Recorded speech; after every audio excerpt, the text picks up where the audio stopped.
บายดีและสวัสดีพ่อแม่พี่น้องสบายดี FC ทางฝั่งลาวฝั่งไทยและก็ต่างประเทศเนาะพี่น้องมื้อนี้เช้าค่ำกะสักกะมาแต่โรงเรียนเซโนพุ่นล่ะเนาะพี่น้องอันมื้อนี้ก็ไปเอาเงินเฮอสาวนุชและก็สาวโนนและก็แม่สาวโนนเนาะพี่น้องและก็สาวตู้นำเนาะพี่น้องเพราะว่าไอ้ฮักที่อยู่ต่างประเทศเนาะเพิ่นฝากเงินมาให้สาวค่ำ500,000กีบแล้วก็สาวตู้500,000กีบเนาะแล้วก็สาวโน่นนะได้1,000,000กีบเนาะแล้วก็สาวนุช1,000,000กีบแม่สาวนุชก็ได้1,000,000กีบเนาะเด้พี่น้องเป็นเงินก็4,000,000กีบเนาะพี่น้อง4,100,000กีบอันนี้สาวค่ำก็สิไปมอบให้สาวนุชแล้วก็สาวโน่นเนาะพี่น้องไปมอบให้เพิ่นอยู่หน้าพุ่นละพี่น้องสาวนุชสาวโน่นเพิ่นอยู่หน้าเนาะเกี่ยวข้าวทรงนี้หั่นน่ะพี่น้องกับให้แม่เพิ่นแน่แล้วก็กับให้สาวตูนแน่เนาะพี่น้องสาวค่ำก็ขอขอบใจไอ้ฮักหลายๆเนาะขอขอบคุณขอบใจไอ้ฮักที่อยู่ต่างประเทศหลายๆเนาะที่ว่าฝากเงินมาให้สาวค่ำแล้วก็สาวนุชสาวโน่นอันฝากมาให้ไทเฮาหั่นนะแล้วก็ขอให้อายอยู่ดีมีแรงขอให้มีสุขภาพแข็งแรงแล้วก็ปรารถนาสิ่งใดก็ขอให้ได้สิ่งนั้นเด้อขอให้อยู่ดีมีแรงเด้ออ้ายขอบใจหลายๆสาวค่ำก็รู้สึกดีใจหลายๆเนาะที่ว่าอ้ายเพิ่นก็ได้ฝากเงินมาให้ไปบุญทรงเฮ่อเนาะพี่น้องเพราะว่าอันบุญทรงเฮ่อก็ใกล้สิมาฮอดแล้วพี่น้องทรงนี้สาวค่ำก็เกี่ยวข้าวอะไรกันเนาะเกี่ยวข้าวคู่มือหั่นนะพี่น้องก็บ่ได้ลงคลิปก็เฮิงเติบแล้วได้พี่น้องสาวค่ำบ่ได้ลงคลิปเนาะค่ะก็สิมาลงอีเทิร์นนี่แหละก็เวลาขนาดนะพี่น้องสาวค่ำก็ได้อันนี้แหละพี่น้องเด็กสาวค่ำก็ซื้อดอกไม้นี่มานำเนาะอันนี้นะดอกไม้นี่นะสาวค่ำซื้อนะ50,000กีบเนาะซื้อมาแต่ดอกเห็ดพุ่นแหละสาวค่ำจะเอามาปลูกเนาะพี่น้องอันทางบ้านสาวค่ำดอกเข็มเนาะพี่น้องเด็กเป็นแบบนี้แหละขอบใจฮักหลายๆเด้อที่ฝากเงินมาให้ซื้อดอกไม้แล้วก็ซื้อถังน้ำเนาะพี่น้องเนี่ยถังน่ะ15,000กีบเนาะพี่น้อง15,000กีบถังแล้วก็ดอกไม้เนาะสาวค่ำก็ได้สำหรับอันตัวนี้ก็สวยๆนี่แหละเนาะพี่น้องก็สาวค่ำก็สิได้เดินทางไปหน้าพุ่นล่ะพี่น้องไปบอนสาวโน่นเกี่ยวข้าวพุ่นล่ะพี่น้องอันมื้อนี้ก็ซื้ออันน้ำหวานแน่มาฝากให้เพิ่นน่ะนะพี่น้องซื้อมาแต่ต้องเห็นเงิน500,000เนาะสิมาเฮืออันสาวตู้เนาะครูตู้นั่นแหละพี่น้องดีเพิ่นค่ะสบายดี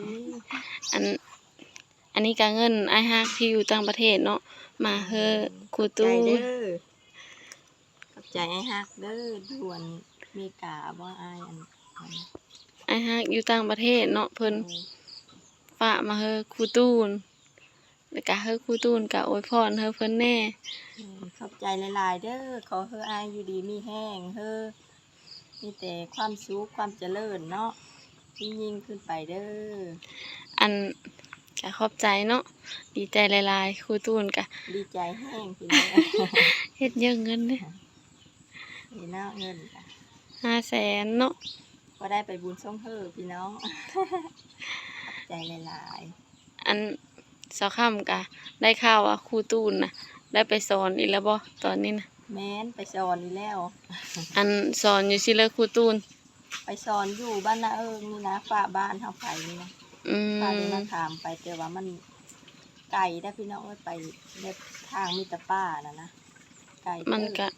ยะเนาะแบบมันป้าหลายเท่านั้นแหละอันเงินเดินได้ซะเพิ่นเฮือเนี่ยเลยเพิ่นเฮือครูเดินบ่รู้ว่าจังได๋เพิ่นเนาะว่า3เดือนเฮือเท่านึงยังทันได้เดี๋ยวนี้3เดือนจังได้เทื่อนึงเนาะแต่ว่ายังมีสิจักเดือนนั้นจักสิได้เดินเท่าเลยถ้ายังไม่เคยได้ก็เริ่มเฮาสอนวางเดือน9นี่เนาะเฮาปีนี้จ้ะเท่านี้แหละถามเพิ่นก็เช้าค่ำก็ซื้อน้ำหวานได้เนาะพี่น้องมื้อนี้มาฝากให้เพิ่นนะพี่น้องเด้อันนี้น้ำหวานนี่นะถุงนึง10,000กีบพี่น้องซื้อน้ำหวาน7ถุงแต่ว่า เฮอแม่แน่เฮอแม่เฒ่าแน่อยู่เพิ่น2ถุงเนาะกับเพิ่นน้องย่านเพิ่นอยู่เพิ่นน้องย่านนี่เอามาฝากเขาสาวนุชสาวโนนแล้วก็แม่เพิ่นแล้วก็พ่อเพิ่นเนาะอยู่นะเด็กพี่น้องถุง10,000 กีบพี่น้องตอนนั้นซื้อน้ำก้อนได้มาน้ำเปิดมาแล้วน้ำก้อนเปิดมาแล้วพี่น้องมากินน้ำหวานน้ำกันเด้อพี่น้อง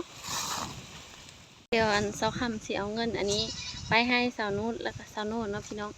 อันให้แม่สาวนุชแน่แล้วก็กับสาวโนนเนาะคนละล้านเนาะพี่น้องตอนนี้ก็ฮอนหน้าแล้วเพราะว่าไอ้เพื่อนท่าอยู่หน้าเนาะพี่น้องนี่น่าก็ขึ้นมาตะเกียวเข้าพี่น้องเดี๋ยวสิเอาเงินเพิ่นเลย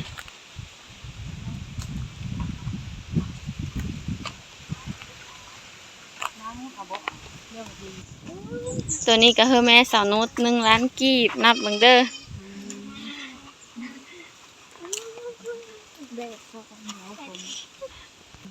ได้เฮอแหละเพิ่นแล้วคือแม่สาวนุชแล้ว1 ล้านกีบดีใจว่าได้เงินไหม เพิ่นสิดีมีแห้งเด้อลูกผู้อยู่ผู้ก็หาเงินหาค่ำเพิ่นได้เด้อจ้า เดสาวนุชกับ1 ล้านกีบอ่ะมันปิวเมื่อกี้นี่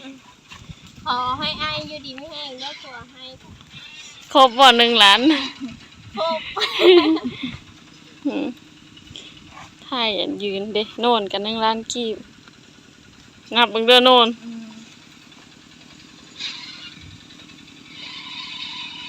ฮอดบ่ ขอบใจอายหลายๆเด้อขอให้อยู่ดีมีแห้งดีสุขภาพเข้มแข็ง ได้เงินแล้วสิไปสิเลิกบัดนี้ได้เงินแล้วสิไปเด้อ ไปลินบุญ ดินบุญชงเฮอบ่ ลินบุญ อย่าลืมเล้งเด้อได้เงินหลาย เล้งเนี่ยได้เล้งน้ำหวานบ่ซื้อน้ำหวานมามื้อนี้เนาะจ้ะขอบใจอ้ายหลายๆเนาะที่ได้เฮอเงินเขาสาวโนนสาวนุชแล้วก็แม่สาวโนนเพิ่นก็ได้เงินแล้ววันนี้ได้เงินไปบุญชงเฮอแล้วคนละล้านคนละล้าน ขอให้ อยู่ดีมีแห้งปากเข้มแข็งเด้อดีเด้อ โอเค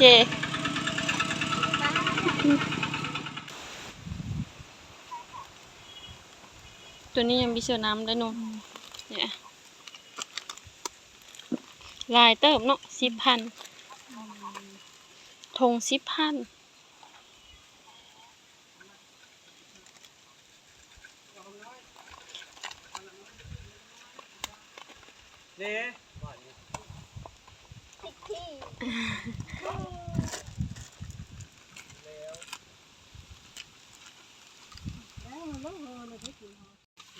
โดนเยอะสัก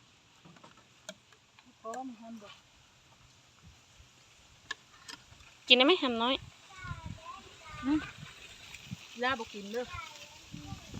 เจ็บคอ กินน้ำหวานแล้วก็ให้เฮาก็มาเกี่ยวข้าวพี่น้อง แต่ว่าเกี่ยวเป็นกำแบบนี้แหละนะเพราะว่าย่านฝนตกมานะเกี่ยวแบบนี้นะมันแห้งไวเฮาได้ฮื้อไวนะได้เกี่ยวเป็นกำแบบนี้แหละพี่น้องช่วงนี้ฝนตกดุๆนะเฮาก็เลยเฮ็ดแบบนี้เดี๋ยวผู้สาวนุชสาวโนนลงมาพุ่นแล้วพี่น้องมาเกี่ยวข้าวน้ำกันเด้อเด้สาวนุชสาวโนนเกี่ยวข้าวพี่น้องข้าวอันนี้นะมากแท้ได้พี่น้องนะข้าวแบบนี้นะได้หลายปั้นนะได้หลายกว่าเต้แดงเต้ขาวนะสลาเขาปั้นผ่านมาเนาะงามเด้เนาะข้าวอันนี้นะงามกว่าเต้แดงเนาะล่มได้พี่น้องเอาเลยเขาปลูกนำบ่เดสโนนอื่นก็ไปโรงเรียนแล้วเนาะโนนอยู่ม.7 ปีนี้พี่น้องสาวโนนมื้อนี้เกี่ยวไว้เป็นพิเศษแหละเพิ่นดีใจได้เงิน มาเกี่ยวข้าวนำกันเด้อพี่น้องบัดนี้กะสิเกี่ยวข้าวละพี่น้องเอ้ย